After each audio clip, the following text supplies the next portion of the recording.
favorite episodes to work on? Favorite episode to work on? Wow. I can't tell you because it's from this season.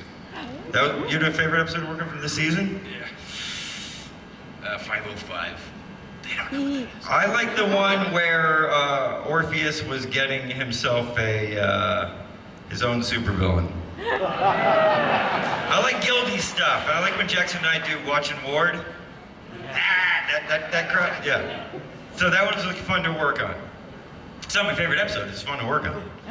James.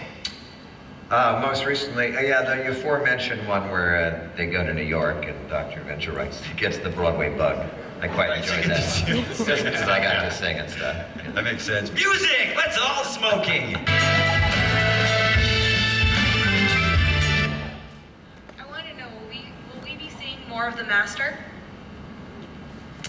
I have a little thing I like to say every time I hear, will we be seeing more of? I think that's one of the more harmless ones. Yeah, but I still like to do it every time. I like to do it every time.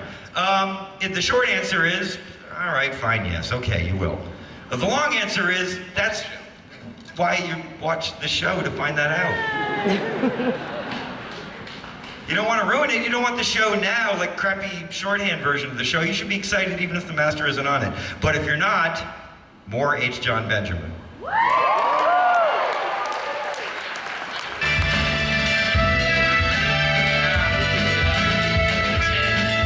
Sit on your way?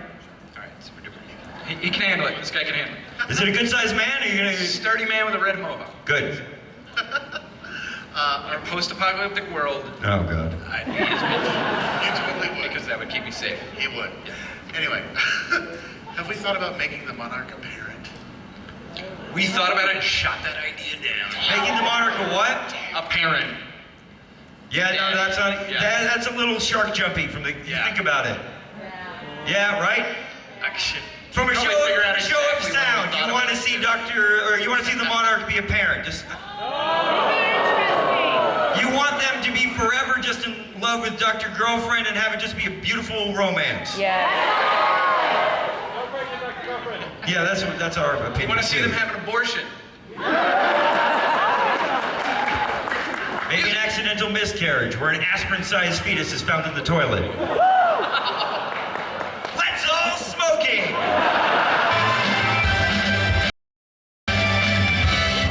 Okay, I'm here. Hi. Hello. You didn't go far, did you? We went. I would like to know, in Midlife Chrysalis, we never saw what Dr. Venture actually became because he got spat out before then. One would assume monarch, but he ain't much of a monarch. What was going to come out of the chrysalis? Jackson, can you paraphrase? I can't hear the... In Midlife Chrysalis, when the monarch was, when Dr. Venture was a worm, a caterpillar, and then a cocoon, what would have come out if he hadn't been shot up with an antidote? I assume a butterfly. A beautiful butterfly version of Dr. Venture. You should have went with it. Yeah. You know, I'm gonna make an addendum to the earlier question. I loved working on Midlife Chrysalis. That was like the first episode that Jackson and I wrote together. That's true. And that was fun. That's our And favorite never episode. like that since then. Did I give you a CD? Aww. Oh, shoot. God. Let's all smoke. Let's all smoking!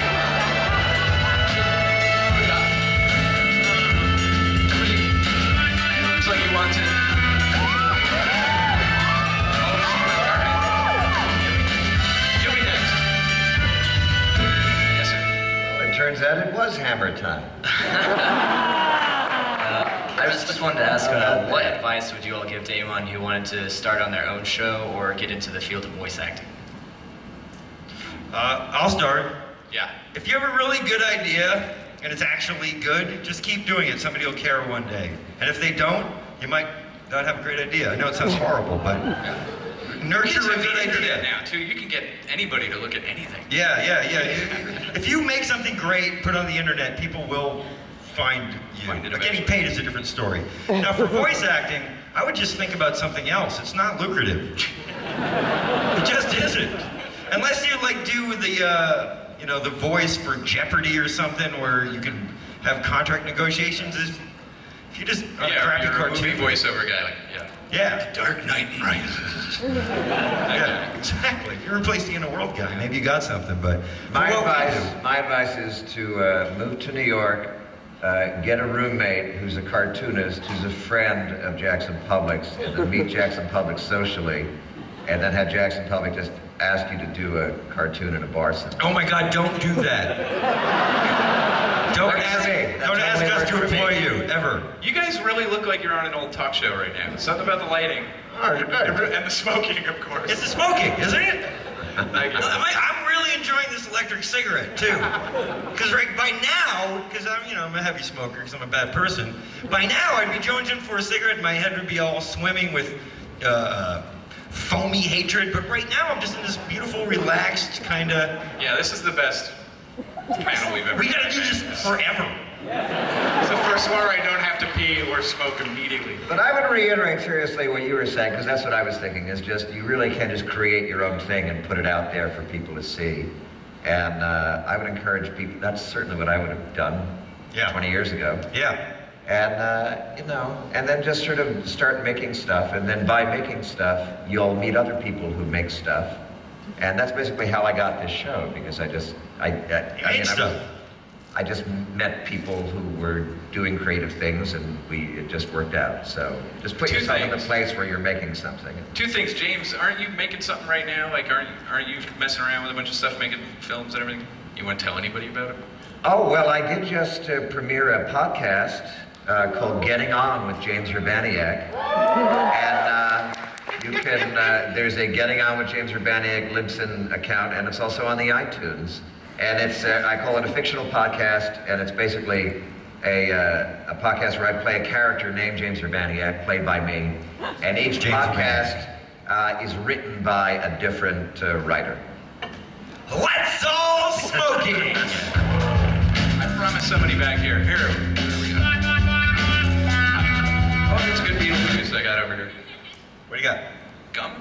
Or you trying to tell me something? You're getting a gift of You gum? want some of my gum? All right. Don't eat it. I do have a question. It's Hi. laced with PCP. Yes. I would like to know who decided to give Dr. Girlfriend a man voice, and also who does her voice. Who does the voice? Who You're does the looking voice? at the guy. Believe it or not, this rather feminine man does the voice for Dr. Girlfriend.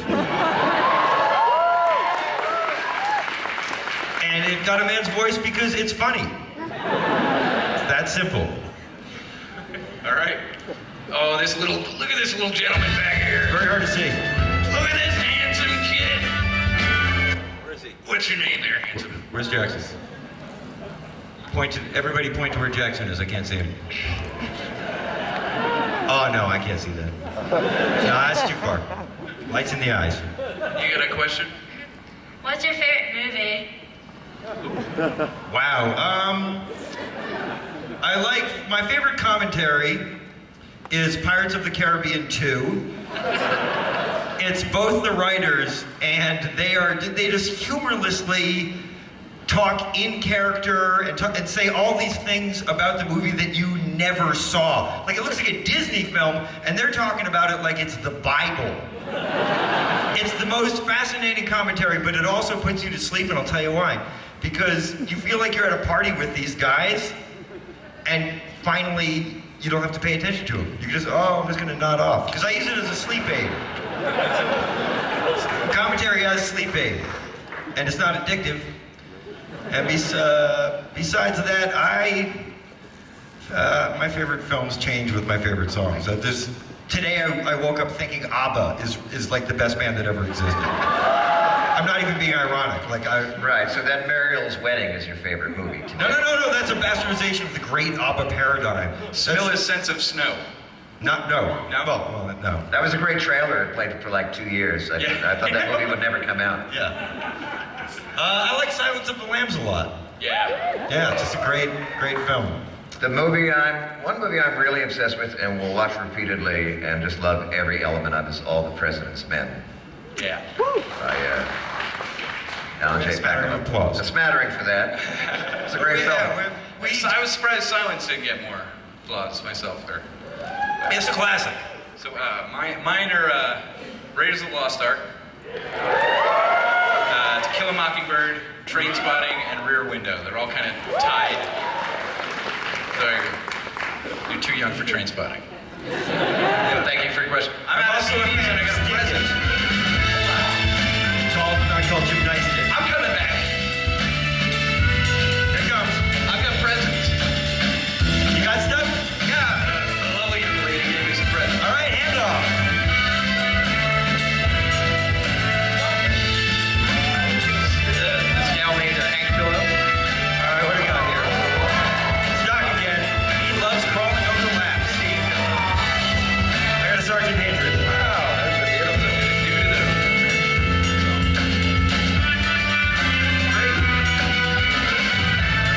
Sit right down here. Rest my Diane's a elbows. fresca. It's all bones. It's like a beige fence wearing a suit. Go ahead there, Sergeant Hatred. So are we going to be seeing more of the clones or maybe a resolution? Are we going to be seeing Clone Wars?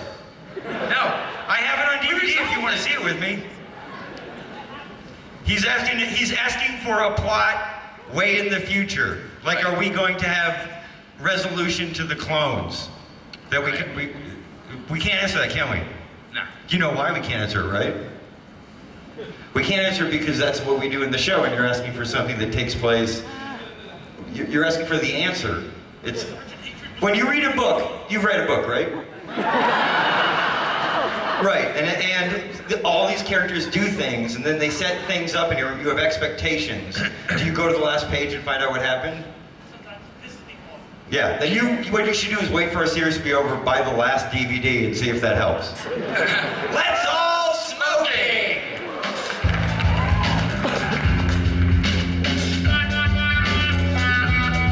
All right, hold on a second. We got here. Wowza! All right, these two were doing the Go Team Venture Saloon. So it was, I could not do it. And I know you can't see me, but I'm bent over chair, and my rear address, the welcome mat, is out. I can totally see you. Go ahead. I wanted to ask if there were any other kind of old series that you ever thought of parodying in a new Herculoids. Yeah, Herculoids. Yeah. Jackson and I, after doing just Microdot Masculine for a week and a half, thought we could take old Herculoid episodes and just put new dialogue on it. When we first started, we were like, that's all it takes to do an Adult Swim Yeah, that's show, how you do it, right? That's how the shows are made. Make a little extra cash doing that. And then I cut off my own finger, thinking it was an alien part of me. We have not done Microdot Masculine since then. Let's all smoking! Let's all smoking! You haven't touched anybody in these Hey, roads. Jackson, Yeah. for gifts, I just got a pack of cigarettes. Super duper. What brand? It's like, I don't care about this at all anymore. Like, all I care about is that I got free cigarettes. I'm like a little kid who gets his stocking, he's done. He's playing with whatever's in there. The entire time, he's got all these great gifts, he doesn't care. Stocking. What brand? I don't have a CD, but I'll go up and get one on my way back.